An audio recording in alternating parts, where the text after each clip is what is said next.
सवाल उठ रहा है कि अमेरिका और इसराइल की ये जंग कब जाकर रुकेगी, क्योंकि कीमत पूरा मशरिक़ वस्ती अदा कर रहा है, फिर दुनिया अदा कर रही है। अमेरिका और इसराइली हमलों के जवाब में ईरान पहले दिन से खलीजी ममालिक में अहदाफ को ड्रोन्स और मिसाइल से निशाना बना रहा है और मुत्तहिदा अरब अमारात ईरानी हमलों का बुनियादी और सबसे बड़ा हदफ बना हुआ है। जहां दीगर खलीजी ममालिक के मुकाबले में ईरानी हमलों की शिद्दत और तादाद ज़्यादा है और ख़ास तौर पर दुबई को टारगेट किया जा रहा है, जिससे ग्लोबल हैसियत रखने वाले इस शहर में पैनिक की सूरत हाल है और एयरपोर्ट पर दुबई छोड़ने वालों का रश लगा हुआ है। और सवाल उठ रहा है कि मुत्तहिदा अरब अमारात या दुबई में ऐसा क्या है या ऐसी कौन सी वजह है कि ईरान ने अपने जवाबी हमलों का ज़्यादा रुख इस जानिब मोड़ दिया है और नेतन्याहू और ट्रंप की जंग की कीमत सबसे ज़्यादा मुत्तहिदा अरब अमारात अदा कर रहा है।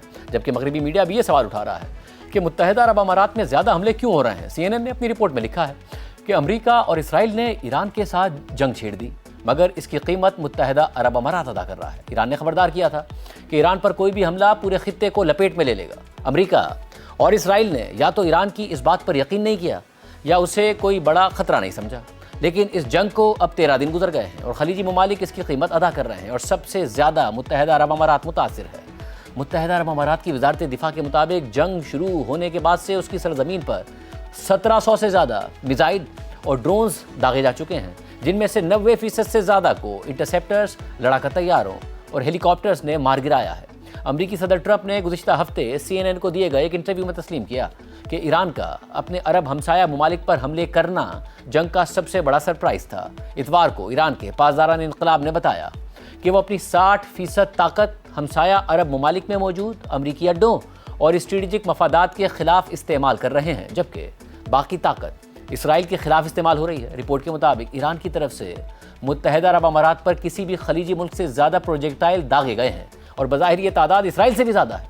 इनमें से कई प्रोजेक्टाइल्स गुंजानाबाद शहरी इलाकों में घरों, दफातर और सड़कों पर गिरे हैं, जिनसे अब तक 6 अफराद मारे जा चुके हैं जो आम शहरी थे। CNN के मुताबिक सवाल ये भी है कि मुत्तहिदा अरब अमारात में दुबई ही को क्यों निशाना बनाया जा रहा है। इस हवाले से लंदन स्कूल ऑफ इकनॉमिक्स में बैनुल-अक़वामी ताल्लुकात के प्रोफेसर फवाज जर्जिस कहते हैं कि दुबई दरअसल ग्लोबलाइजेशन का मरकज़ है। ईरानी रहनुमा दुबई को वेस्टर्न ग्लोबल इकनॉमिक सिस्टम की बुनियाद समझते हैं। इस पर हमले से सिर्फ दुबई और मुत्तहिदा अरब अमारात ही नहीं बल्कि पूरी आलमी मईशत हिल जाती है।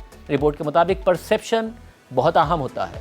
दुबई के एक बैनुल-अक़वामी होटल के सामने आग लगने की तस्वीर या दुबई इंटरनेशनल एयरपोर्ट के अहाते में हमले की खबर आलमी तवज्जो हासिल कर लेती है तो हज़ारों गैर मुल्की बाशिंदे और सयाह मुल्क छोड़ने की कोशिश करते हैं। उनका नफ्सियाती असर बहुत बड़ा हो सकता है। प्रोफेसर फवाज जर्जिस ने यह भी बताया कि ईरान पर सख्त तरीन पाबंदियों के दौरान बरसों तक मुत्तहिदा अरब अमारात ही ईरान का मुआशी लाइफ लाइन का किरदार अदा करता रहा। एक अमाराती अहदेदार ने CNN को बताया कि ताल्लुकात बिलाखिर मामूल पर आ सकते हैं, मगर एतमाद बहाल होने में दहाइयाँ लग सकती हैं। मुत्तहिदा अरब अमारात ईरान के सबसे बड़े तिजारती शराकतदारों में से एक है और चीन के बाद दूसरे नंबर पर आता है। सख्त अमरीकी पाबंदियों के दौरान भी ईरान और मुत्तहिदा अरब अमारात के दरमियान तिजारत बढ़ती गई। वर्ल्ड ट्रेड ऑर्गेनाइजेशन के मुताबिक 2024 में दोनों ममालिक की दो तरफा तिजारत 28 अरब डॉलर्स थी। इसी तरह तकरीबन 5 लाख ईरानी शहरी मुत्तहिदा अरब अमारात में रहते हैं, लेकिन ईरान हालिया हमलों के जवाब के तौर पर मुत्तहिदा अरब अमारात और अमेरिका के दरमियान दहाइयों पर मुहित स्ट्रेटेजिक इत्तेहाद का हवाला देता है। गुज़िश्ता साल अमेरिका की जानिब से अहम दिफाई शराकतदार करार दिए जाने के बाद मुत्तहिदा अरब अमारात ने वाज़ेह कर दिया था कि वो अपनी सलामती के लिए किस पर एतमाद करता है। मुत्तहिदा अरब अमारात ने अमरीकी लड़ाका तैयारों, हेलीकॉप्टर्स और फ़िज़ाई दिफाई निज़ाम पर अरबों डॉलर्स खर्च कर दिए। चैथम हाउस की सनम वकील कहती हैं कि अमेरिका और उसके इत्तेहादियों को नुकसान पहुंचाने की ईरान की ख्वाहिश के हवाले से मुत्तहिदा अरब अमारात कई पहलुओं से अहम हदफ बनता है। मुत्तहिदा अरब अमारात पर हमला करके ईरान न सिर्फ अमेरिका के एक अहम शराकतदार को निशाना बना रहा है, बल्कि ये पैगाम भी दे रहा है कि ऐसा मुल्क जो लाखों गैर मुल्की शहरियों की मेज़बानी करता है और आलमी फाइनेंस, एविएशन और तिजारत का बड़ा मरकज़ है, वो महफूज नहीं है।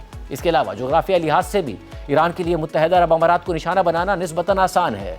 ईरान और मुत्तहिदा अरब अमारात के दरमियान सिर्फ 100 किलोमीटर के करीब समंदरी फासला है, इसलिए ईरानी मिसाइल्स और ड्रोन्स को अमाराती साहिल तक पहुंचने में ज़्यादा वक्त नहीं लगता। रिपोर्ट के मुताबिक मुत्तहिदा अरब अमारात ने ईरान पर मुमकिन हमले की सूरत में अपने फौजी अड्डों या फ़िज़ाई हदूद के इस्तेमाल की इजाज़त नहीं दी थी। इस मौक़िफ़ के बावजूद मुत्तहिदा अरब अमारात महफूज नहीं रह सका। रिपोर्ट के मुताबिक ईरान का पहला हदफ होने की वजह से मुत्तहिदा अरब अमारात का ईरान पर हमले का शौक जल्द ही गुस्से में बदल गया। मुत्तहिदा अरब अमारात के अखबार दी नेशनल की एडिटर मीना अल उरेबी कहती हैं کہ جنگ شروع ہونے کی صبح لوگ واقعی بہت اپسیٹ تھے کہ اسرائیل اور امریکہ نے فوجی راستہ کیوں اختیار کیا، مگر بہت جلد جب ایران نے متحدہ عرب امارات اور دوسرے ممالک پر حملے شروع کر دیے تو غصہ اور ناانصافی کا احساس ایران کی طرف مڑ گیا۔ پھر جب ایرانی صدر مسعود پزشکیان کا معذرت کا بیان سامنے آیا کہ ایران اب اپنے ہمسائے ممالک کو نشانہ نہیں بنائے گا تو اس سے امید اور اطمینان پیدا ہوا، مگر یہ زیادہ دیر قائم نہیں رہ سکا۔